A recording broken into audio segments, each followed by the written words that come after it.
est le plus vieux métier du baseball. Aucun autre jeu n'est si riche en magouilles. Tellement fait pour cela, ou si fier de cela. Cette citation, c'est celle du journaliste sportif américain Thomas Boswell, qui résume ainsi très bien que le baseball, que l'ADN du baseball, c'est aussi la triche. La triche, dans le baseball, est aussi vieille que le jeu lui-même. Elle impacte le jeu, le change, le fait évoluer. Elle impacte son histoire, son organisation et celle de la société qui l'entoure, particulièrement la société américaine. Et puis, elle nourrit sa richesse narrative, notamment en multipliant les anecdotes, les scandales, les petites et grandes histoires. Alors, si j'ai pris ce thème, ce n'est pas pour rien, c'est parce que le monde du baseball et la société américaine a été secoué par un très grand scandale cet hiver, celui des Astros de Houston, l'une des meilleures équipes de la Major League Baseball, le championnat américain, de ces dernières années. Alors en fait, ils ont utilisé la technologie pour voler les signaux. Qu'est-ce que sont les signaux? En fait, les signaux, c'est ce que fait le receveur. Vous savez, ce joueur avec tout cet équipement de protection qui reçoit dans un gros gant la balle du lanceur. Et avant de recevoir cette balle-là, il lui fait des signaux, des petits signaux avec les doigts pour lui indiquer la position qu'il souhaite pour la balle ou les effets, les types de balles qu'il souhaite recevoir. Et quand l'attaque arrive à voler ces signaux, à les décoder, ça donne un immense avantage au batteur. Alors, ce ne sont pas les premiers à voler les signaux, ce n'est pas interdit, mais eux, ils ont utilisé la technologie. Or, la technologie pour voler les signaux, depuis quelques années, c'est interdit. Déjà, les Red Sox et les Yankees, en 2017, se sont fait attraper à utiliser des montres connectées. Mais les Astros vont faire ça de manière quasi industrielle, notamment avec un système ingénieux, une caméra au fond du terrain, filmer en temps réel le receveur qui faisait ces petits signaux au lanceur, c'était envoyé à une salle vidéo, décrypté en temps réel, et l'information était donnée, là encore, en temps réel au batteur, à l'aide, par exemple, de sifflets, mais surtout en tapant sur la poubelle de l'abri des joueurs. Et grâce à ça, les batteurs avaient un énorme avantage. Alors, ce scandale a vraiment bouleversé la société américaine et le sport américain cet hiver, mais ce n'est pas du tout nouveau, puisque ce système-là, il avait déjà été utilisé en 1951 par les New York Giants. À l'époque, ils ne sont pas encore à San Francisco, et ils affrontent leurs grands rivaux de New York, les Brooklyn Dodgers, qui ne sont pas encore partis à Los Angeles. Les deux équipes sont au coude à coude, et d'ailleurs, elles terminent à égalité à la fin de la saison, donc il faut décider qui va aller affronter les Yankees en World Series, la grande finale de la Ligue américaine. D'ailleurs, petit rappel, si j'ai oublié de le mentionner, mais les Astros en 2017 ont triché, c'est la première année où ils ont gagné les World Series. Donc, c'est pour dire l'importance de cette triche-là. Et on apprend d'ailleurs le scandale quelques jours après leur finale perdue en 2019. Et bien là, pareil, les Giants, pour pouvoir gagner, ils vont utiliser la triche. En fait, un peu le même système que les Astros, ils ont une personne au fond du terrain avec des jumelles qui regarde en temps réel ce que fait le receveur avec ses petits signaux. Il appuie sur un petit buzzer. Le petit buzz est envoyé à l'abri des joueurs et selon le type de buzz, le nombre de buzzers, on sait quel type de lancer va arriver. Et en fait, on pense que c'est grâce à ça que les Giants vont gagner cette série, notamment grâce à un home run légendaire, un des plus grands home runs de l'histoire de la MLB, celui de Bobby Thomson, un home run surnommé The Shot Heard Around the World, le coup entendu autour du monde. Et ce surnom, c'était déjà celui du premier coup de canon de la guerre des sécessions en 1861. Donc vous imaginez l'importance de ce home run. Et bien, quelques décennies plus tard, un des joueurs des Giants va avouer que les Giants trichaient grâce à ce système-là. Et bien, ce système, il n'est même pas nouveau, puisque les Phillies de Philadelphie utilisaient un système analogue en 1900. Ils avaient notamment un de leurs coachs qui allait sur les toits des immeubles au fond des terrains et qui, grâce à des jumelles, arrivait à décrypter les signaux du receveur et ensuite, avec un petit journal qu'il agitait, selon comment il l'agitait, il indiquait quel type de lancer allait être fait. Ils avaient aussi une autre triche technologique grâce à des engins télégraphiques qui étaient planqués sous le sol des coachs de troisième base. Au baseball, vous avez des coachs en troisième et en première base qui indique aux coureurs, à ceux qui ont réussi à monter sur base, s'il faut continuer à courir, s'il faut s'arrêter, s'ils peuvent aller marquer le point. Et grâce à ces engins télégraphiques planqués dans le sol, ils recevaient un choc à la jambe qui leur indiquait quel était le type de lancer qu'allait recevoir le batteur. Alors, sauf qu'un jour, l'un des coachs de Cincinnati, des Reds de Cincinnati, s'est dit qu'il y avait quelque chose qui n'était pas normal, a fouillé dans le sol et a trouvé la supercherie. Donc, ce qu'ont fait les Astros, c'est quelque chose qui est déjà très vieux dans le baseball et qui fait partie des grands scandales de l'histoire du baseball désormais, tout comme celui des Black Sox de 1919. Là aussi, c'est la triche par les matchs qu'on va vendre à des parieurs. Les Black Sox de 1919, en fait, ce sont les Chicago White Sox qui, cette saison-là, c'est la meilleure équipe avec notamment un joueur de légende, Shoeless Joe Jackson.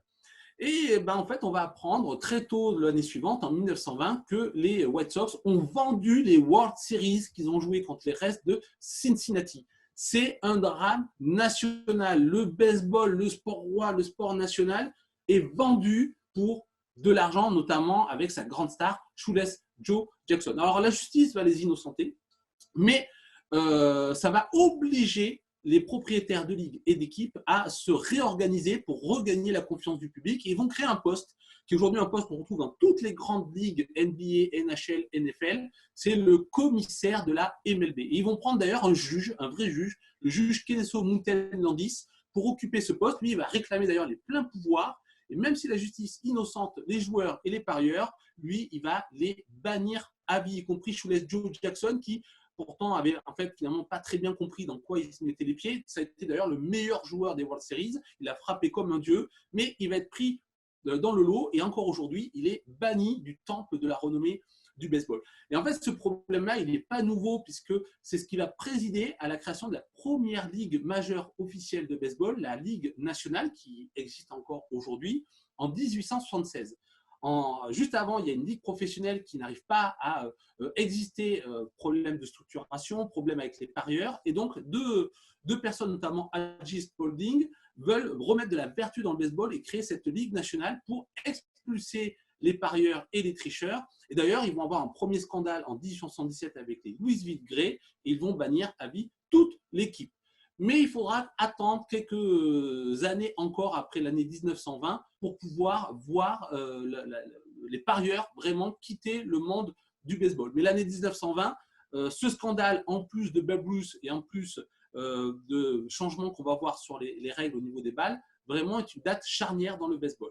L'autre gros scandale, grande période sombre du baseball, c'est la stéroïde era.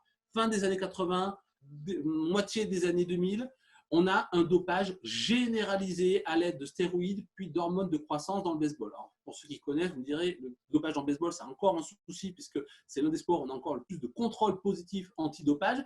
Mais à cette époque-là, c'est du grand n'importe quoi. Les joueurs prennent 4 tours de biceps. Les plus grands records d'home run sont battus assez simplement, notamment ceux du grand Babe Ruth. Sauf qu'au milieu des années 2000, sort un rapport, le rapport Mitchell, qui va mettre à jour qu'il y a un dopage généralisé, y compris des plus grandes stars du jeu, particulièrement Barry Bonds, qu'on considère comme l'un des trois plus grands joueurs de tous les temps, qui a battu le record de home run sur une saison de Babe Ruth et de Roger Maris, avec 73 home runs. Et en fait, ça va vraiment être une période assez sombre, alors que tout le monde est au courant. Hein. Tout le monde se doutait, en fait, des dirigeants aux fans, en passant par les sponsors, les médias, les journalistes, tout le monde se doutait qu'il y avait un dopage généralisé, mais on se voilait la face parce que ça permettait au baseball de regagner de la médiatisation, parce que dans les années 70-80, le baseball a perdu sa place de sport préféré des Américains au profit du football américain. Et donc, voilà, tout le monde a fermé les yeux parce que ça permettait d'avoir un baseball hyper puissant, hyper offensif. Mais aujourd'hui, c'est une période assez sombre où on regarde un peu du coin de l'œil, notamment au niveau des stars et des records. Alors ça, c'est les grands scandales de triche. Mais en fait, le baseball, c'est aussi plein de triches qui agrémentent l'histoire du baseball et qui parfois, d'ailleurs, changent sa nature en partant d'ailleurs des lanceurs. C'est un lanceur qui va changer la nature du baseball. Dans les premières décennies du baseball, c'est un jeu de défense. Le lanceur, il est juste là pour, voilà, il a sa petite balle, il la lance gentiment au batteur, le batteur il frappe et c'est les défenseurs qui sont les stars. Et puis en 1859 arrive un jeune lanceur très doué en cricket et en baseball, Jim Creighton. Et lui, avec une petite torsion du poignet illégale, alors à l'époque, on lance par en dessous, et avec une petite torsion du poignet, il accélère le mouvement de la balle et élimine plus facilement les batteurs. Et il va créer le jeu qu'on connaît aujourd'hui du baseball, c'est cet affrontement entre le lanceur et le batteur. Et c'est une triche qui est à la base de cette révolution du jeu et du jeu que l'on aime, nous, aujourd'hui, voir. Et puis, à l'époque, on avait aussi ce qu'on appelait les speedballers. Les speedballers, c'était ceux qui lançaient la speedball, la balle mouillée. En gros, on mettait du jus de tabac, de la vaseline, de la résine de pin, de la boue, de la salive sur la balle pour soit améliorer les effets, soit pour qu'elle soit beaucoup moins blanche qu'ici, qu'elle soit plus difficile à voir. Sauf qu'en 1920, Ray Chapman, joueur des Indians, joue contre les Yankees et le lanceur des Yankees, Carl Mays, va lui lancer une balle dans la tête. Et il va mourir 24 heures plus tard. C'est le seul décès officiel suite à un match de baseball. Et du coup, on va changer la règle. Les balles qui n'étaient jamais changées en match tant qu'elles étaient plus ou moins potables, on va considérer qu'il faut les changer plus régulièrement et interdire toute substance ou raflure dessus. On interdit les speedballs, sauf pour 17 lanceurs. On considère que pour qu'ils puissent terminer leur carrière dignement, on va leur laisser encore les speedballs. Le dernier, ça sera en 1934. Mais pour les autres, c'est interdit. On passe de l'ère de la balle morte à l'ère de la balle vivante. C'est aussi l'année où Babe Ruth devient un frappeur totalement de puissance et donc le jeu est modifié. On se souvient aussi du scandale des Black Sox. Mais il y a quand même des lanceurs qui vont continuer à utiliser cette fameuse balle mouillée, notamment Gaylord Perry, grand lanceur des années 60 à début des années 80. Lui, c'est un spécialiste, il aime bien utiliser de la vaseline dessus, la vaseline qu'il cache un petit peu partout sur son corps, et puis il invente la puff ball. Les lanceurs, sur leur monticule, ils ont un petit sac de talc, colophane, qui leur permettent d'avoir les moins moites. Et donc lui, il charge de talc sa balle, et quand la balle arrive vers le batteur et le frappeur, on a l'impression que la balle, elle fume, tellement qu'il y a du talc. Et d'ailleurs, même son receveur avait parfois du mal à lui relancer la balle, parce que la balle était extrêmement lourde. Et d'ailleurs, ce joueur va inspirer un personnage qui est celui de Eddie Harris, un des personnages cultes du film culte pareil de baseball, Major League, ou en français, les Indians, pour ceux qui l'ont vu. Il y avait aussi Whitey Ford. Alors ça, c'était un lanceur Hall of Famer, Gaylord Perry. Whitey Ford, c'est aussi un lanceur Hall of Famer, vraiment un lanceur de légende. Et lui, il avait inventé la Gunk Ball. La Gunk Ball, c'était en fait un mélange qu'il avait créé avec de l'huile de bébé, du talc et de la térébenthine, qu'il avait planqué dans un déo à billes. Et donc, il en mettait sur la balle, ça lui permettait d'améliorer ses effets, de la rendre plus lourde. Il utilisait aussi de la boue, il utilisait aussi son alliance pour érafler la balle, ou alors il demandait à son receveur, sur les boucles de ses protèges tibia, d'érafler la balle. Et donc là, Gunk Ball, il l'a planqué dans un tube de déo à billes, et le problème, c'est qu'un jour, son receveur, le légendaire Yogi Berra, lui, il avait besoin de déo, il voit le déo de son coéquipier, il le prend, il s'en met sous les bras, et vous imaginez bien qu'il s'est retrouvé avec les bras collés par cette fameuse Gunk Ball. Alors, encore très récemment, on a eu des joueurs qui se sont fait prendre. Aujourd'hui, avec les caméras, c'est difficile de tricher, mais certains tentent quand même. On a eu Michael Pineda en 2014 qui a utilisé de la résine de pin et qui l'a caché sur son cou et sur son poignet, sauf qu'avec toutes les caméras qu'on a au stade, forcément, il s'est fait prendre. Et puis, plus anciennement, on a ceux qui ont utilisé ce qu'on appelle les plaques d'Emery ou les papiers de verre pour gratter la balle. Alors, il y a eu par exemple Brian Moller avec les Tigers en 99. Lui, il commence son match, il est nul à chier, il est super nul, il lance n'importe comment, et puis d'un coup, il est infrappable. Alors là, le manager adverse dit c'est pas possible, il y a un souci. Et donc, les arbitres vont vérifier et ils vont trouver sur son pouce du papier de verre qui lui permettait de gratter la balle pour améliorer ses effets. On a Joe Niekro avec les Twins qui fait la même chose en 1987. Quand les arbitres vont vérifier, ils trouvent de la plaque d'Emery et du papier de verre. Alors, je lui demande mais pourquoi? Lui dit en fait, la plaque d'Emery, c'était pour me limer les ongles. D'accord? Mais le papier de verre, comme je suis beaucoup, le papier d'Emery il est un peu mouillé, donc j'utilise le papier de verre. Alors vous imaginez bien que ça n'a pas marché, éjection et suspension. On a Rick Honeycutt, lui, il a utilisé une punaise en 1980 avec les Dodgers. Il avait une punaise sur le pouce qu'un adversaire a vu, et quand les arbitres ont vérifié, ils ont trouvé la punaise. Ils ont aussi trouvé une éraflure sous la casquette, parce qu'il avait totalement oublié qu'il avait la punaise, et il s'est éraflé la tête avec sa propre punaise. Donc voilà, ça c'est des genres de triches qu'on peut trouver très facilement chez les lanceurs, qu'on trouve encore un petit peu. D'ailleurs, quand Pineda s'est fait choper en 2014, un adversaire des Red Sox, donc les rivaux, David Ortiz, avait dit non, vous savez, de toute façon, c'est pas le seul à le faire. Alors, les lanceurs, ils trichent. les batteurs aussi ils trichent avec ce qu'on appelle les cork-battes. Alors, les cork-battes, ce sont des battes qui ne sont pas homologuées parce qu'en fait, ce sont des battes interdites, c'est des battes trafiquées qui ont un cœur de liège ou un cœur de Super Bowl. C'est des balles rebondissantes. Ça permet à la balle d'être plus légère et de mieux frapper des home runs. Alors, plusieurs joueurs se sont fait attraper avec des cork-battes ou ont avoué après leur carrière en avoir utilisé, notamment Greg Nichols avec les Yankees qui un jour a cassé sa batte et toutes les petites Super Bowl sont sorties de la batte. Forcément, les arbitres n'ont pas apprécié, il s'est fait éjecter et pour sa défense, il avait dit que c'était une batte que lui avait donnée un fan des Yankees à Chicago, comme si un joueur professionnel utilisait la batte donnée par un inconnu. Et puis, la plus célèbre affaire, c'est celle d'Albert Bell, grande star des années 90, énorme frappeur de puissance, et qui, avec les Indians, jouait à Chicago en juillet 1994 chez les White Sox. Et puis, le manager en face, il dit, c'est bizarre quand même, sa batte là, je trouve qu'il frappe beaucoup trop bien. Du coup, il demande à vérifier. Il a le droit, il demande à ce qu'une batte soit vérifiée. Les arbitres prennent la batte, ils regardent, ils ne trouvent pas grand-chose. Néanmoins, ils décident de l'amener à New York pour faire passer des examens au rayon X. Et donc, ils la mettent dans le vestiaire des arbitres sous clé dans un casier. Alors, ça embête un peu les Indians. Et ils chargent un des joueurs de l'équipe, le lanceur Jason Grimsley, d'aller rechercher la batte et de la remplacer par une batte conforme. Et voilà Grimsley dans les conduits d'aération, avec sa batte, sa lampe de poche, à ramper, mission impossible, jusqu'au vestiaire des arbitres. Et il fracture un petit peu le casier, il remplace la batte et il repart. Sauf que quand les arbitres reviennent à la fin du match, ils se rendent compte que, un, le casier est fracturé, et puis deux, ce n'est pas le même nom qu'on a sur la batte, ce n'est pas celui d'Albert Bell. Donc, il dépose plainte. Le FBI est saisi. Et le FBI va dire, si vous ne voulez pas qu'on enquête, il faut ramener la batte.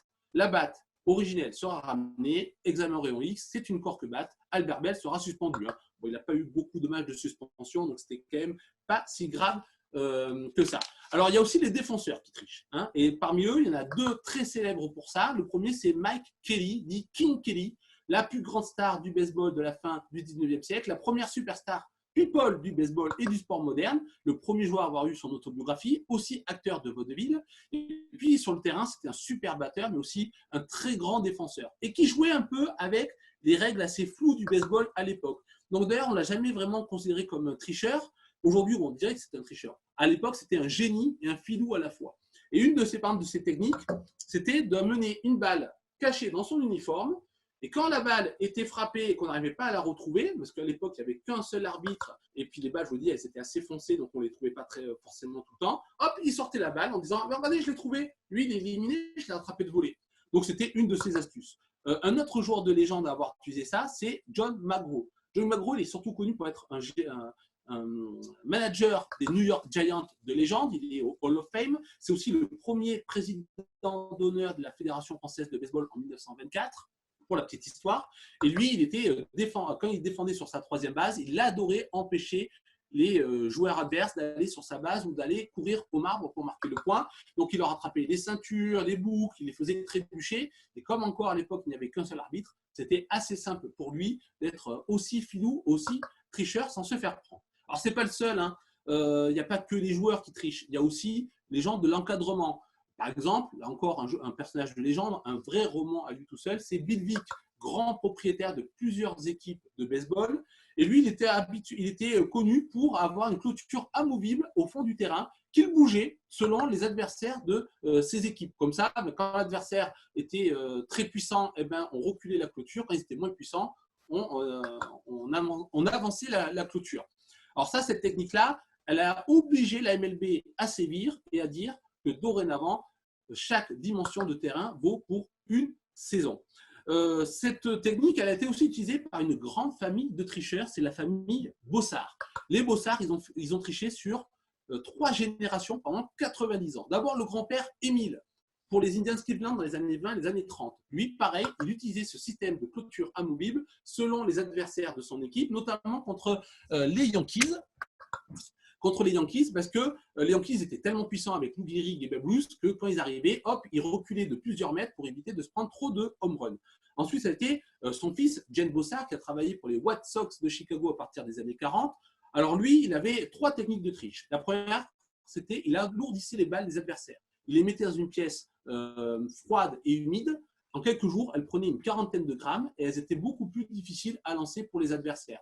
il arrosait aussi le terrain différemment selon les lanceurs de son équipe pour les avantager. Et entre chaque manche, on arrose toujours un peu le terrain pour l'humidifier. Et lui, quand il arrosait le terrain, il alourdissait le terrain pour que les coureurs adverses, quand ils passaient à l'attaque, aient plus de mal à courir entre les bases. Et puis, en revanche, quand son équipe arrivait à l'attaque, le terrain avait séché et pour eux, c'était beaucoup plus simple de voler des bases. Et ça, ces techniques, il va aussi les transmettre à son fils Roger dans les années 80. Donc, 3 générations de tricheurs. Et puis, je vais terminer sur une dernière petite triche, celle de Dani Almonte. Dani Almonte, 2001, il a 12 ans, il fait 1m72, il lance à 122 km/h. C'est la star des Little League World Series, la plus grande compétition jeune du monde. Lui est dans la catégorie des 10-12 ans. Il les domine comme jamais on a dominé les Little League World Series. Alors, il y a 2 équipes qui disent quand même, c'est bizarre, hein. Ce jeune qu'on appelle Little Unit, en référence à Big Unit, qui était le surnom qu'on donnait au meilleur lanceur de l'époque, Randy Johnson, ils engagent des détectives privés. Mais les détectives ne trouvent rien. Ce sont 2 journalistes de Sport Illustrated, donc grand magazine américain, qui vont trouver l'astuce. En fait, le père, sans le dire à son fils, hein, avait changé sa date de naissance. Il n'avait pas 12, mais 14 ans. Et au final, Dani Almonte, il ne va pas rayonner sur les terrains, il va rayonner à la télé, parce que cette histoire, elle va inspirer un épisode de la célèbre série New York Police Judiciaire. Alors voilà, très rapidement, j'ai brossé un tableau de la triche dans le baseball. Il y aurait encore beaucoup à dire, mais vraiment, c'est ce qui donne aussi le sel, même les scandales, même les périodes sombres, c'est ça qui donne le sel à la richesse narrative de ce sport.